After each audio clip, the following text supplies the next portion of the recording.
দেখি কত বড় হয়েছে। হ্যাঁ ওইটাই কালকে দেখছি জানিস। দুটো হয় তিনটে হয়েছে।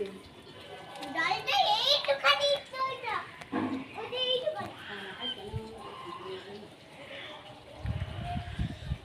ভাই ওইটা কি হয়? হ্যাঁ? এই যে ওই লম্বা ডালটা শুধু যাও।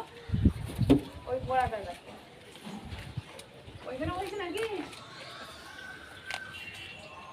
এখানে একটা ধরেছে ডগটা একদম। ছটা আছে। ওইদিকে একটা, এইটা একটা, দেখতে পাচ্ছেন? দুটো। আর দুটো এখানে। তিনটে। আর একটা। একটু খাবে।